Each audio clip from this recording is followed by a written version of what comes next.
right, fire it up. Let's do your thing here, bud. Nobody's any better at this than you are. Have fun, take a deep breath. Give him hell at the end. You like this? Fight like hell like we do every week. You are the best here. Brett, be affirmative. You told me to get on. Info. Ready. Ready. Slow. Green, green, green. Lock it down, lock it down. I'm destroyed, and I just got blown through like 6 times on the 14th. What the f*** is he thinking? That is the stupidest thing I've seen in my career. Literally. Everything you described is accurate. Haven't even finished the second stage yet. Half the field's wrecked. Hell yeah! 11 got it. Rowdy there, Matt. Good job, pal. Thanks, man. Good job all day. Great work, my man. Great work. Keep putting yourself in position, we'll win our share, right? We got one back today, brother. Good job. 10-4, great job, guys.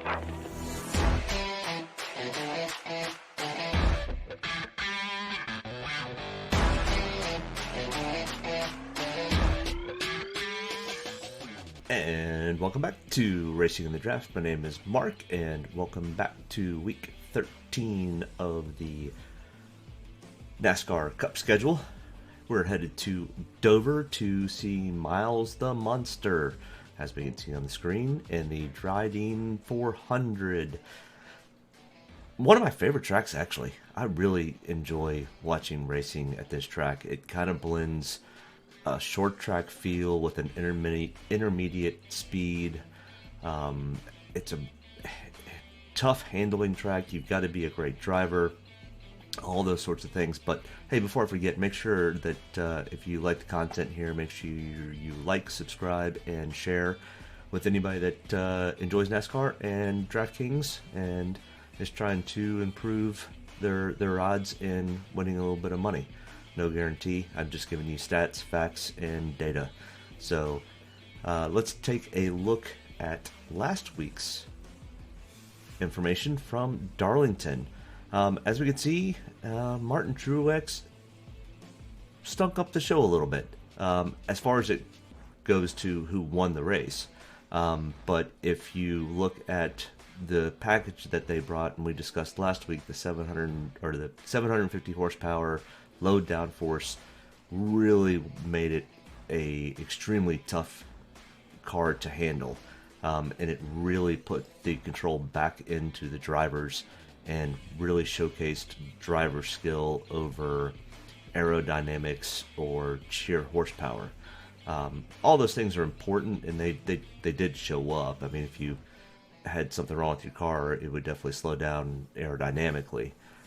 Or horsepower was down, or those types of things. But when all things were equal, it really became much more of a driver and skill than it was just what kind of car did your crew get you that week. But as we can see, Martin Truex Jr. once again stunk up the show with 138 points. Started fourth, got into the lead, led 248 laps. Insane amount of laps. Other than that, the race was actually really good at Darlington. The throwback schemes were just fabulous, and really enjoyed it. So that put Martin Truex Jr. at the top of the heap at 6 optimal lineups so far for the year. Denny stayed at 5. Chris Buescher moved up to 4. He's having quite a year. Very impressive so far with him and Ryan Newman both out of the Roush Fenway camp. Hopefully that looks like maybe they're starting to turn the corner there. Stuart Haas still struggling, even though Chase Briscoe ended up making it into the optimal lineup. He was the second best driver out of Stuart Haas, Kevin Harvick being the first best driver, and Cole Custer and Eric Almirola both had just really tough days and slamming the inside wall and ending their days early. Cole's was not really necessarily his fault. There was nowhere he could go or do, but Eric and Ricky Stenhouse kind of got into it coming off a turn, I think it was turn 4. But either way, the troubles for Stuart Haas continue on. Same thing as we talked about the last few weeks. Why hasn't Kevin, Denny, Chase, Brad, I mean, our top winners from last year still have not won a race, and now Martin Truex has 3 wins, and definitely guaranteed a spot into the chase. I mean, with 2, he was definitely guaranteed, but he's just solidifying himself as the driver to beat, especially at these under a mile and a half high horsepower, low downforce packages.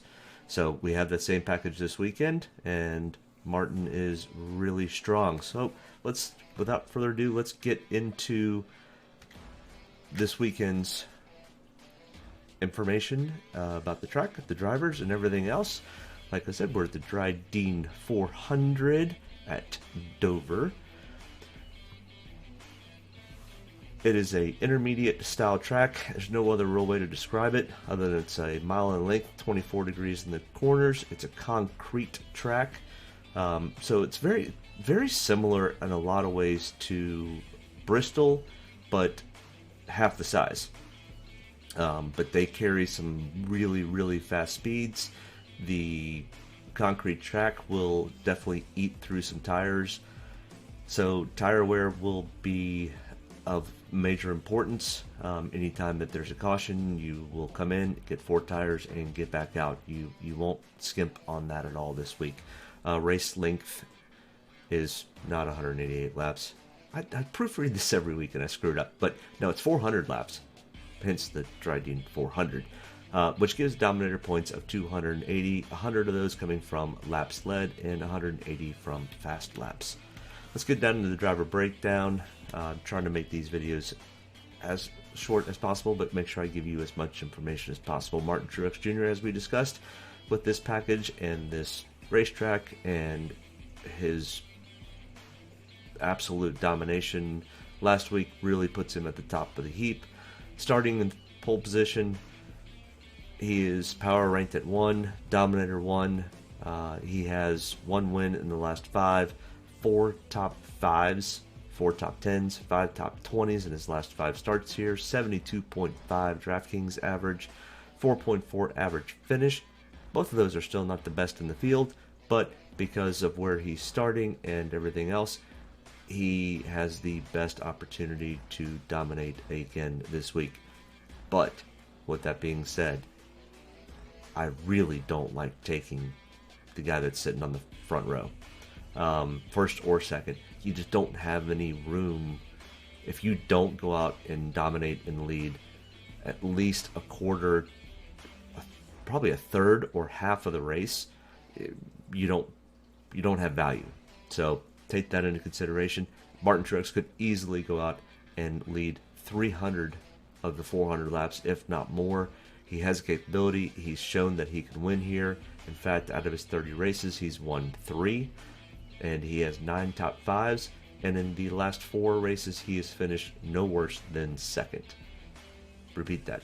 In the last 4 races at Dover, he has finished no worse than second. So there's things to be said about that. And there's also trends get broken. So it's a dangerous play to take the pole position, but it's also a dangerous play not to have him. So if you're running multiple lineups, I would run him in at least probably 15 to 20% of your lineups. Let's get further down here. Kyle Larson. The last time Kyle ran at this track, because he missed both races last year, he did finish first in that race. He has a 4 on the power ranking this week with a Dominator potential of 4 also. He has 1 win, which came the last time he ran in the fall of 2019. He has 1 top 5, 2 top 10s, and 3 top 20s out of the last 5 races here. Remember, he missed 2, so he's finished in the top 20 every time that he's run in the last 5. So 64.8 DraftKings average, 5.3 average finish. Like I said, he does have 1 win, 6 top 5s out of 12 starts. So 50% of the time he is finished in the top 5. Next in line, Denny Hamlin, 11,100, who won the spring race here last year. He will be starting outside pole. Once again, not my favorite positions, pole or outside pole. He is 3rd on the power ranking and 3rd on the Dominator potential. He has 1 win, 1 top 5, 3 top 10s, and 4 top 20s. 67.0 DraftKings average, 9.6 average finish.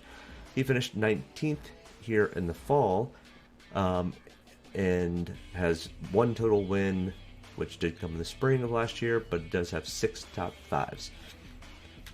I like Denny, don't love him, but especially that second starting position. Next in line, Chase Elliott, 10,700. Not starting first. He is starting. Chase Elliott is starting in 8th.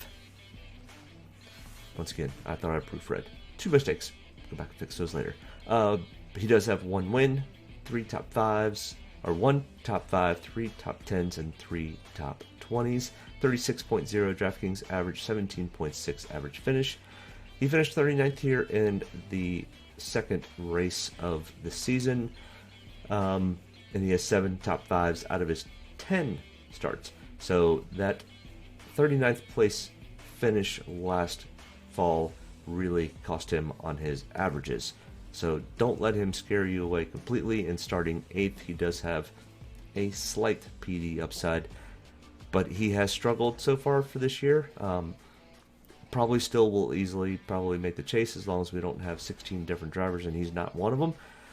He should potentially easily make the chase. He's running well, he's just not running great. Next in line, Brad Keselowski, starting 15th, 10,300.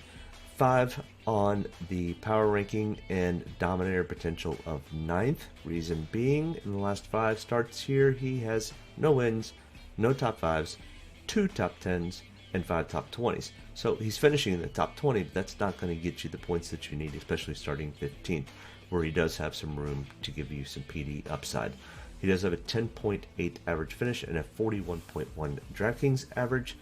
He finished 8th here in the second race last year, and he does have 1 win out of his 22 starts and 5 top 5s. So Brad is somebody that could potentially give you some PD upside. Not the best out of other PD drivers, that's why he's not listed in the PD category, but we'll start to see those as we progress down this line.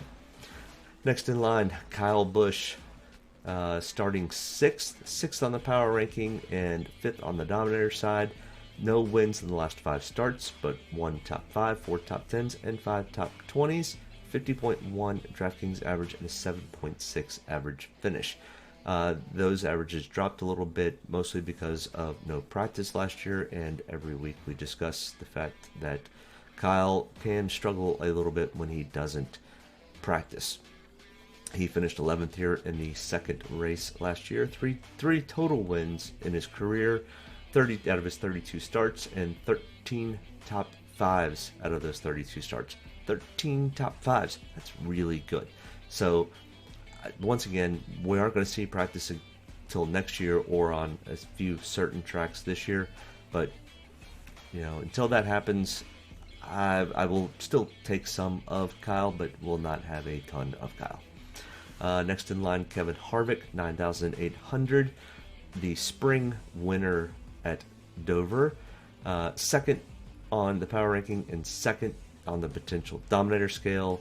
Like I said, he does have 1 win in his last 5 starts here, which came in the first race of the Dover race last year. They ran a doubleheader weekend. That's why I kind of keep going first race and second race. It's really not a spring race or fall race. COVID screwed everything up. And as we had discussed earlier about the DraftKings average and average finish and why Martin Truex does not hold the title for highest and lowest, highest being DraftKings average and lowest average finish, because Kevin Harvick has both of those. 99.0 DraftKings average. That's phenomenal. It's almost 100 points average when he races here. He has 4 top 5s in his last 5 starts, and the other one was a top 10. He's finished first here in the second race, or the first race. 3 wins total out of his 40 starts, 10 top 5s. In the last 6 races, he hasn't finished outside of 6th place. Phenomenal run that he's got going on at Dover. But remember, Stewart-Haas has been struggling this year. Kevin's been doing the absolute best that he can with the equipment that he's been given. Once again, other than the fact that I think maybe Tony Stewart is worried about SRX, which is going to start up here in a couple of weeks, and Haas has never been one of the main players at Stewart-Haas. He's too busy with F1 racing. But congratulations to Romain Grosjean, F1 racer who ended up getting in a massive wreck last year in Dubai at the F1 race, who was a Stewart-Haas, or a Haas F1 driver. I didn't think he was going to even live, much less he pulled himself out of a massive explosion and ended up winning the pole this afternoon for the Indy race this weekend. So congratulations to him. But back to NASCAR. Next in line, Joey Logano, 9,500, starting 9th. 8th on the power ranking, Dominator potential 7. No wins in the last 5. In fact, no wins at all at Dover. Only 1 top 5, 4 top 10s, and 4 top 20s in his last 5 starts. 37.6 DraftKings average, 11.6 average finish. He finished 6th here in the second race, and has only a total of 4 top 5s in his 24 total starts here at Dover. Don't expect a whole lot from Joey, starting 9th. There are too many other dominant players like Kevin and Truex and Larson. Alex Bowman, 9,200, starting 16th. 10th on the power ranking, and has a PD upside of the 3rd spot. He will be starting 16th, gives us some room for points differential. He has 3 top 5s, 3 top 10s, 3 top 20s.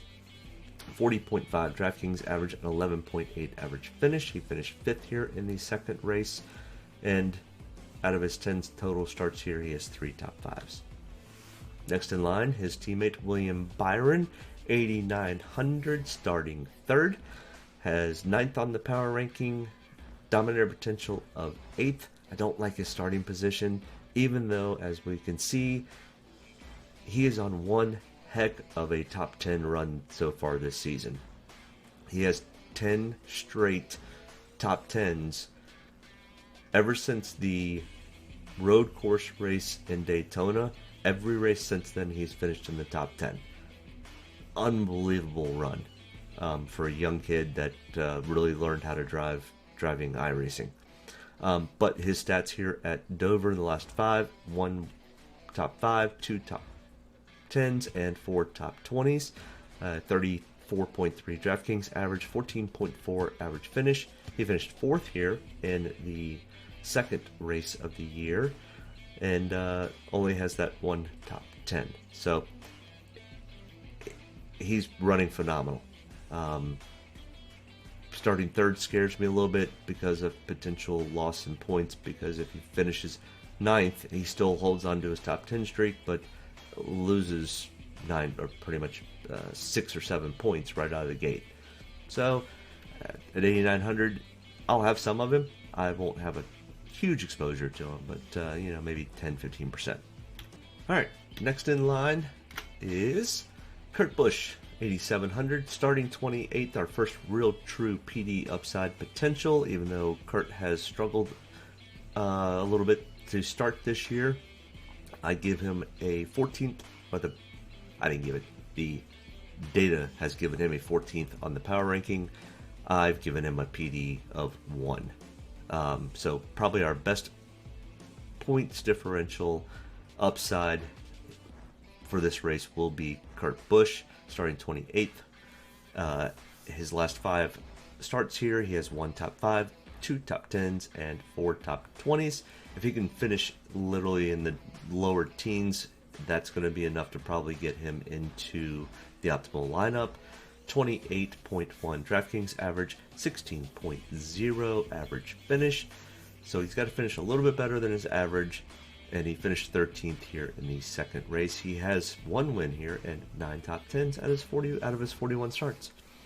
Next in line, Ryan Blaney, 8,400, starting 7th. and 12th on the power ranking. I don't have him as a dominator or PD upside, but I do have him as a fill-in 6 this week. No wins, no top 5s, no top 10s, and only 4 top 20s. Well, not only 4, but 4 top 20s out of his last 5 starts here. 26.2 DraftKings average, 17.4 average finish. He finished 12th here in the second race of the year. And out of his 10 total starts here, he only has 2 top 10s. For that price tag, I'm probably going to go find some more value somewhere else to fit in. Make sure I've got 2 dominators at the top. You know, a Kyle, Kevin, Denny, Truex. Eric Almirola next in line, 8,200, starting 32nd. He is probably the furthest starting back driver, but running for Stewart-Haas, and the troubles that he has had this year, and the reason why he's starting 32nd is because of the dynamic way they're setting the field. I don't hold a whole lot of weight. I mean, I think he could probably get up into the mid-20s, but he's going to be back there racing with some guys that that's the reason why he got into trouble last week. So I've got him 20, or he's 20th on the power ranking, and I have him as a PD 5 on the upside. I think he easily finishes better than 32nd this week. How much better? Probably, hopefully in the teens, which would put him potentially into the optimal lineup. So use him, but use him sparingly. Like I said, they just have not had the speed that they've had in previous years. 35.3 DraftKings average, 14th place average finish, and he does have 5 top 20s out of his last 5 starts here. He finished 7th here in the second race, and 17 total starts. Christopher Bell, 8,000, starting 11th. 26 on the power ranking. He has no top 5s, no top 10s, no top 20s, but he has only started here twice in his Cup career, and he finished 24th here in the second race last year, but he does have 2 Xfinity wins. Until he shows me something here, I will probably be staying away, hence the reason he's highlighted in yellow. Matty Didimedetto, 7,800, starting 18th this week. There is a little bit of PD upside here, but take that with caution. He has an 18.2 average finish out of his last 5 starts here, a 25.4 DraftKings average. He does have 4 top 20s out of his last 5 starts, but they're in the mid to upper teens when that's where he's starting, so that's not going to get us into the optimal lineup. Just be careful when or if you decide to take Matt DD.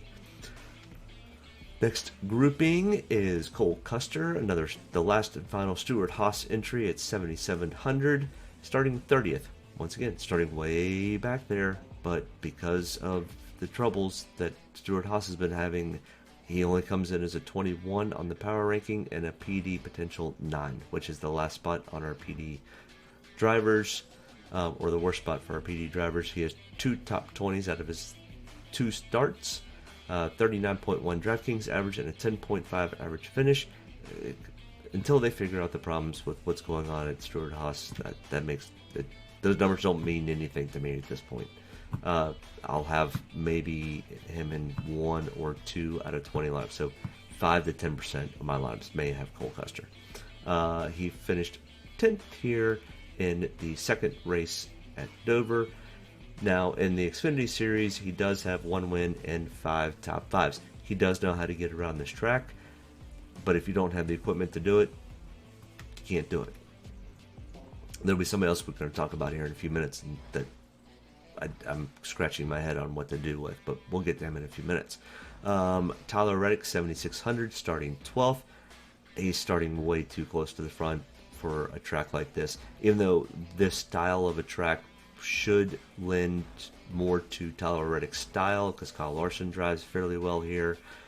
But he is an 18 on the power ranking and a fill-in spot of 2, which is pretty good. He does have 2 top 20s out of his 2 starts. 15.5 average finish, not bad. He finished 18th here in the spring race. The problem is he's starting 12th this week. If he were starting 18, 19, 20, it would be a much better value. In the Xfinity Series, he does have 2 top 5s. Next in line, Austin Dillon, 7,400, starting 14th. I have 11. He's 11th on the power ranking and a fill-in number 1 spot. He'll be in a lot of my lineups this week. Starting 14th, he has 2 top 10s and 5 top 20s. Starting 14th, there is a little bit of PD upside here with Austin. 42.8 DraftKings average, 13.6 average finish. He finished 9th here in the second race last year and has a total of 3 top 10s out of his 15 total starts. Next in line, Eric Jones, 7,200, starting 23rd, 16th on the power ranking and a PD upside of 4. So pretty good. I do like his starting spot. He does typically run well here at this track, and the speed coming out of the 43 car has been better than it was last year, so I think he potentially easily should be able to get into the lower teens as long as he can keep his nose clean. 1 top 5, 2 top 10s, and 4 top 20s so far out of his last 5 starts. 33.6 DraftKings average, 11.8 average finish, and finished 22nd here in the second race last year. Next in line, Ricky Stenhouse Jr., 7,100, starting 20th, 17th on the power ranking, and a PD spot of 7. No top 5s, 2 top 10s, and 3 top 20s out of his last 5 starts here. 25.4 DraftKings average, 21.0 average finish. Finished 37th here. He ran into some problems in the second race of the year last year. Hence the 37th place finish, which I think was the last. No, I think they ran 40 guys, so whatever. Still didn't finish very well. 3 top 10s out of his 17 starts. Starting 20th, he's an okay person to put in. If you've got some room, I would have him in 1 or 2 out of 20 lineups, so about 10%. Next in line, let's get down to some of our budget value plays. Bubba Wallace here at 6,900, starting 22nd. A little bit of PD upside here, other than when we look at his average finishes is 23.6. That's worse than his starting spot, so that makes me a little bit worried. 24th on the power ranking and an F Fill 7. Finished 21st here last year. Once again, no wins, no top 10s out of his 6 starts. Ryan Newman, 6,800, starting 13th. I don't really love his starting spot. Not going to give us much room. I think he's a middle to low teen driver. So he's going to start and finish probably the same. So I'm not going to get a whole lot of PD upside from him. Probably not going to get Dominator points from him. But his price tag is starting to get into the realm that we need to start saving some money. 25th on the power ranking and an F8 on the fill-in chart. No top 5s, no top 10s, but 3 top 10s out of his last 5 starts. 21.2 DraftKings average and a 20.0 average finish. He has won 3 times here, but he's raced 38 times. So we're not in the middle of Ryan Newman's heyday by any means. Still a quality driver, but just, he's not as fast as he used to be. Chris Buescher coming in at 6,600. Phenomenal season so far this year, racing with Roush. Hence the reason why both he and Ryan Newman are starting top 15s. He'll be starting 10th this week, has a 10.4 DraftKings average, which is not very good, and a 22.8 average finish. Now, a lot of those races were with JTG Doherty. I think Chris Buescher is having a phenomenal year. I think that trend will continue. Will he finish in the top 10? My feeling is probably not. I think he's going to finish lower teens to maybe where he started. So, he's in the value. He's starting to get into the value play. We're going to need to save money somewhere. He's not an awful play, even though he does have the potential of losing some points with place differential. But he's 21 on the power ranking and fill-in spot 3. Ross Chastain starting 19th, 6,500, 30th on the power ranking, which means I won't be having a whole lot of Mr. Chastain. 6.1 DraftKings average. Yes, 6.1. That doesn't get you anywhere. 32.8 average finish. Did not race Cup here last year. No wins, no top 10s, but has raced a total of 6 times here. I won't have much of Mr. Ross Chastain. There are better value plays out here, like the next person, Daniel Suarez at 6,300, starting 24th, gives us some PD upside, gives us some value. The 99 team and Suarez have been running much better this year than they did last year. I really kind of like the stride that they're in. They did switch spotters this weekend, so I'm not sure what that's going to do for them, if that's going to be a plus or a minus. We'll have to wait and see. 17th on the power ranking, PD upside of 6, 33.2 DraftKings average, and an 18.6 average finish. So as long as he finishes his average, he'll give us some PD upside. He finished 28th here last year, but in completely different equipment. But out of his 8 total starts, he has 4 top 10s. So I like some Daniel Suarez this week. Michael McDowell, 6,200, Mr. Daytona 500 winner. I got to give him his credit because that's really the only credit he's got. But 26th in the power ranking, starting 21st, average finish at 25. That doesn't bode well for your DraftKings. 13.8 DraftKings average. I will probably be staying away from Mr. McDowell, even though he's having probably the best season that he's ever had. But not enough for me to take him. Finished 25th here last year and has a total of 2 top 10s out of 20 total starts. Next in line, Chase Briscoe, the last Stewart-Haas driver, 6,100, starting 17th, 19th on the power ranking, and a fill-in spot of 4. There is a little bit of PD upside with Chase, even though I don't think he finishes much better than where he's going to start. But he has gotten better every week, and he's probably the second, actually he is the second best place finisher at Stewart-Haas, behind Kevin Harvick. We don't have any stats on him for a Cup, but he does have 1 win and 5 top 20s out of his 5 starts. I like some Briscoe. I like the direction that they're heading. He's really starting to come to his own, and we knew that was going to take time as the season progressed, and he's falling right in where he's supposed to be. So I do like me some Briscoe this week. Ryan Preece, 5,900, starting 25th. He does have some PD upside, but his average finish here is 24.5. He's going to have to luck his way into moving up the points differential here. 24.7 DraftKings average, and only 1 top 20 out of his 4 starts. Next in line, Corey LaJoie, somebody I usually love to take, but he's starting 26th this week, and as we can see from his stats, no top 5s, no top 10s, no top 20s. Even out of his total of 7 starts, he averages a 27.8 average finish, and finished 23rd here in the second race last year. I probably won't have much of Mr. LaJoie this week, even though I really do enjoy him. He's fun to watch, and he's a good driver. Puts himself into some bad spots sometimes, but you got to do that to make advances and put yourself into better finishing positions. Anthony Alfredo, 5,500, starting 34th. I like the PD upside here with Anthony. He has really started to same thing with him and Briscoe. He's really starting to figure out how to drive the Cup car, and I expect to see him continually improve every week. He does have 2 top 20s out of his total 2 starts here at Dover, and that happened in Xfinity. He finished 11th and 13th in both the races last year. At his price tag, that gives us probably the best value play on the board, and so I think Anthony Alfredo is a pretty solid, good pick for this week.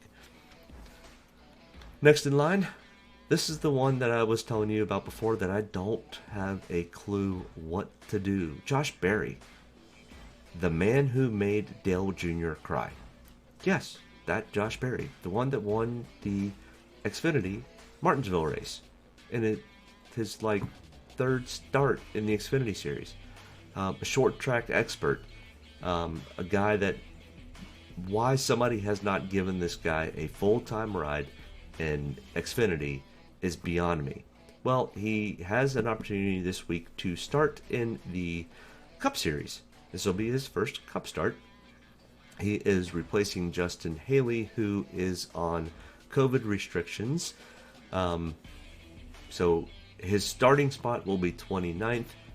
I think because the entry list had already been sent to NASCAR, this qualifies as a driver change, which will put Josh starting at the tail end of the field, but there's not been clarification on that yet. 5,300. He finished second tonight in the ARCA Series race. He races again tomorrow, so if you're putting stuff together, make sure you check out the race, the Xfinity race from Saturday, and if he finishes really, really well, he might be somebody to really kind of take a look at. Even if if he starts in the rear, he's only going back 8 spots. It's not a big deal. The equipment that he's in is decent equipment. It's not top-notch equipment, but it's better than some of the other equipment that's out there. I'm going to have some Josh Berry at that price tag. I think between him and Anthony Alfredo and Chase Briscoe, at that point, those 3 guys, plus you could fit pretty much 3 of the top drivers. You could fit Kevin, Kyle Larson, and probably Martin Truex. I haven't put the numbers together to see if that actually works, but it's going to be real close. So I'm definitely going to have me some Josh Berry this week. James Davison, 5,200, starting 33rd, has not ever started anything at Dover, ever. Maybe, I'm sure he's probably done some iRacing and simulation stuff, but never got behind the wheel in a real life car at Dover. No practice, no anything. Go in and go get it. That's not going to turn out well for him. Sorry. Not going to have any much of Mr. James Davidson. Garrett Smitley, one of my favorite iRacing Twitch guys to watch. If you ever want to see somebody entertaining, it's the lean stream. He leans every time he goes into a corner, and he leans every time. It's kind of funny. It's great to watch, though. Good dude. 3 total starts here, no top 20s.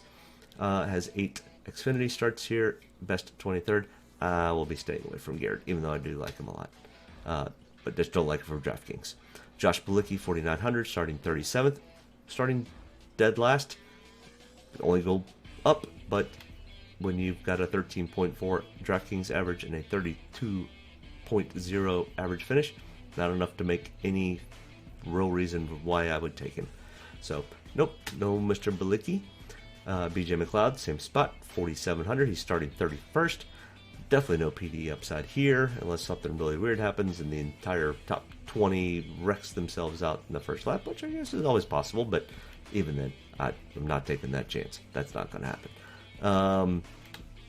35th place average finish, 7.8 DraftKings average, and his best finish out of 11 total starts in Xfinity is 16th. Not gonna do it. Quinn Hoff, 4,600, starting 35th. His DraftKings average for 3 starts here is -3. No, not going there. Cody Ware, 4,500, starting 34th. Once again, nope, not going there. Skip that.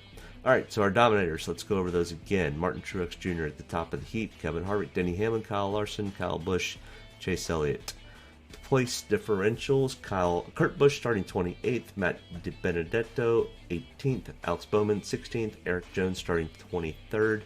Then we get to Eric Almirola 32, Daniel Suarez 24, Ricky Stenhouse Jr. 20th, and after that I don't really, Brad does have some PD upside, Cole Custer has some PD upside, but I don't like Cole Custer at all at Dover. Our fill-in people, so you're going to take at least 2 dominators and at least 1 or 2 place differentials, and then you're going to fill in with your Austin Dillon, Tyler Reddick, Chris Buescher, Chase Briscoe, Ryan Blaney, but also remember to look at Anthony Alfredo, Chase Briscoe, and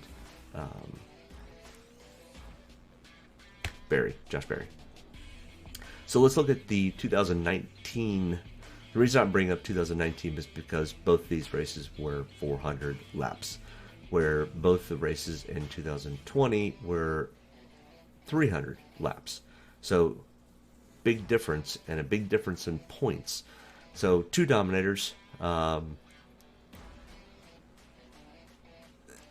not much in the way of PD on anything, and I haven't gone back to really look and dive into the second Dover race of 2019, but something tells me there probably was not a whole lot of carnage that happened in that race, or if it was all in the back and none of those guys made it to the front, because the average starting spot was 6.3, with 2 massive dominators between Chase Elliott and Martin Truex. The other race at Dover, you've got 2 dominators, but you've got a handful of PD upside guys, even though the average start was still only a 13.0. So we're definitely kind of, with what this is showing, we're looking at 2 to potentially maybe a third dominator, 1 or 2 PD upside guys, and 1 filling guy. 2020, a little bit different story because there's only 311 laps completed for both of these races, and I think they actually called it like the 400K. I don't know why they only ran 311 laps, because they ran back-to-back Saturday race and a Sunday race. But either way, 3 dominators and then 1 dominator. So we're still averaging out. We need to find 2 dominators. If there happens to be a third and you get lucky, cool. But definitely kind of looking to make sure we've got 2 dominators in our lineup this week, 2 to 3 place differential guys, and there are plenty of those out there this week, and then we'll have 1 or 2 fill-ins. So, but you could see last year the starting position were much further back, 18 and 20.7. And that's all I've got for everybody this week. So hopefully you enjoyed the content. Hopefully I gave you some great data to go forward and win some money this weekend. Have a great time and really enjoy the race. It's going to be a lot of fun to watch with Josh Berry being in the field, and it's technically a difficult track to drive, which I enjoy watching because it really brings those guys that know how to drive very well up, and it brings the crew in. It's a much better feel and atmosphere than some of the 1.5-mile track cookie cutters that we go to. Not that I don't enjoy them, but sometimes you can just go to sleep watching them. But hey, do me a favor, like, share, subscribe, hit that button, hit the like button, all that fun stuff. And great luck. Good luck this weekend, and let me know how you did. If you happen to hit big or something, make sure you send me a message. Have a great weekend. Thanks. Bye. Get a good deep breath. Get ready to roll here. Only about one thing tonight, getting the W's, so got to be around at the end to do that. Get ready to roll tonight, boys. Let's go have some fun. Don't get me any more fired up than I already am. All the way to the checkered. You're fine. Nobody's got to run. Checker time, baby! Hell yeah! Proud of you there, Matt. Good job, pal. Thanks, man. Good job all day. Great work, my man. Great work. Keep putting yourself in position. We'll win our share, right? We got one back today, brother. Good job. Great job, guys. Excellent work, my man. Excellent work. Thank you. Man, that's awesome. Set out with a goal, we got it here, bud. Thank you very much. Really proud of you, man. Drove your butt off tonight.